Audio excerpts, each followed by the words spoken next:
Earning और rate cut announcement के बाद मार्केट ने रिएक्ट किया काफ़ी पॉजिटिवली, बिकॉज आरबीआई ने एक सरप्राइज ही दिया 50 बेसिस पॉइंट्स के साथ और सीआरआर में 100 बेसिस पॉइंट्स का।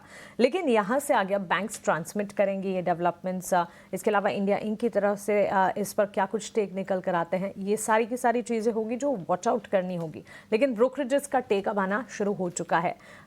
इंटरेस्ट रेट्स को लेकर जो ताज़ा आरबीआई की तरफ से अनाउंसमेंट्स हुए हैं, इसका असर कहाँ कहाँ पर आप देखते हैं, और ये जो ताज़ा अनाउंसमेंट है इसे ओवरऑल आप मार्केट्स के लिए कैसे समझ रहे हैं? आपको भी प्रणाम और शुभ प्रभात मानसी हमारे तरफ से। तो मेरे ख्याल से पहले तो शुक्रवार को ज्यादातर लोगों का अनुमान था कि 0.25% की कटौती ब्याज दरों में होगी। लेकिन मॉनेटरी पॉलिसी के मेंबरान के तरफ से उनकी सोच और विचारधारा और फिर जो घोषणा की गई माननीय गवर्नर साहब की तरफ से 50 बेसिस पॉइंट की, ये अपने आप में थोड़ा बहुत ताज्जुब करने वाला था। उससे भी बड़ा कदम उन्होंने जो उठाया वो है 1% की किश्तों में सीआरआर में कटौती, और गोल्ड लोन कंपनीज के लिए भी थोड़ी बहुत राहत दी गई है वगैरह वगैरह। अब समीकरण अगर मैं करता हूं तो मेरे ख्याल से और जिस प्रकार से बैंक निफ्टी, और जैसे मैंने कार्यक्रम की शुरुआत में टिप्पणी करी मानसी, कि अब वित्तीय क्षेत्र मेरे ख्याल से काफी कुछ लोगों के नजर में रहेगा।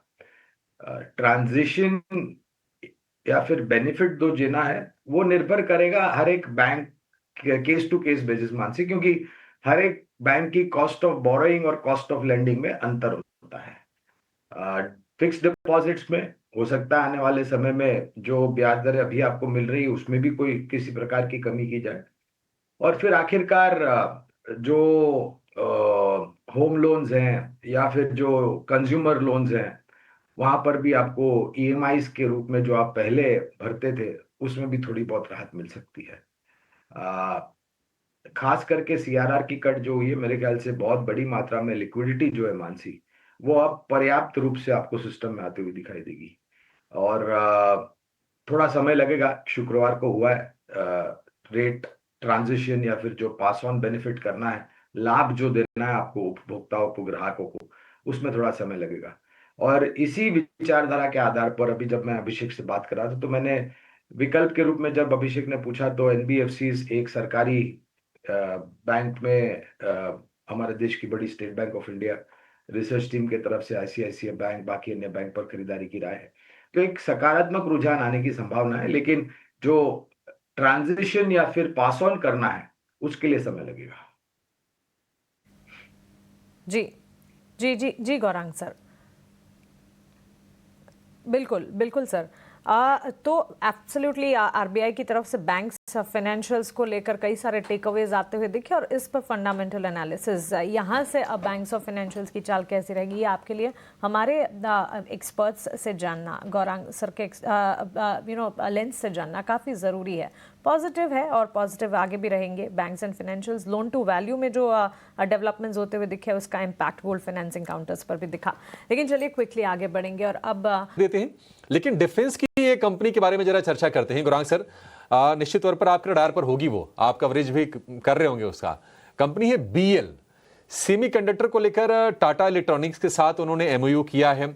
अब ये नवरत्ना कंपनी है, 70-72 हजार करोड़ रुपए के आसपास का मार्केट कैप है। लेकिन पिछले 2 हफ्ते से हम देख रहे हैं कि एक रेंज में है, 400 रुपए के आसपास शेयर पहुंचा, फिर वहां आके थोड़ा समय बिताने की कोशिश कर रहा है। और हमने देखा शुक्रवार को कि जो शेयर तेजी से चले थे ना, थोड़ी से बैकसीट लिए हुए दिखे। आप जरा बीएल को लेकर राय दीजिए सर, कैसी लगती है आपको कंपनी और ये जो डेवलपमेंट है, क्योंकि सेमीकंडक्टर एक ऐसा एरिया है जिस पर भारत काफी कोशिश कर रहा है और सरकार की तरफ से पुश भी है, आप कैसे देख रहे हैं? अभिषेक, ये स्टॉक अप्रैल के महीने में वो टैरिफ की जब घोषणा हुई थी उसके पश्चात 240 तक पहुंचा था, और अप्रैल से 7 अप्रैल के आसपास की मैं बात कर रहा हूँ, और वहां से 400 रुपए के आसपास। तो मेरे ख्याल से पिछले 1.5-2 महीनों में एक बहुत ही बेहतरीन ऊपर के तरफ के दायरे हमने बीएल में देखे हैं। और एक बात, निरंतर इस कंपनी को ऑर्डर मिल रहे हैं, ऑर्डर एग्जीक्यूट करने की अनुभव, क्षमता और समय सीमा काफी तीव्र है, जिससे आय और मुनाफे में एक सकारात्मक असर। मेरे ख्याल से हमारी जो रिसर्च टीम है उनके तरफ से लक्ष्यांक को लेकर के ऊपर की तरफ के परिवर्तन किए हैं। मौजूदा लक्ष्यांक हमारी जो टीम है उनके तरफ से करीबन 440 के आसपास है, उसके ऊपर के लक्ष्यांक है। ये मैं लंबी अवधि की बात कर रहा हूँ। और एक बात अनिवार्य है ध्यान में रखना अभिषेक, और खास करके जो हमारे दर्शक है और निवेशक है ईटीना स्वदेश के, फिर रक्षा क्षेत्र में अनिवार्य है आप काफी लंबी अवधि का समय दें, कम से कम 3 साल 5 साल या उससे अधिक, अगर आपको वास्तविकता में एक अच्छा खासा मुनाफा कमाना है। और ये इसलिए क्योंकि ऑर्डर एग्जीक्यूट करने के लिए समय लगता है, कॉम्प्लेक्स हाई टेक्नोलॉजी प्रोडक्ट्स बनाती हैं ये, और इसी के कारण आपको लंबी अवधि की समय सीमा रखना अनिवार्य है।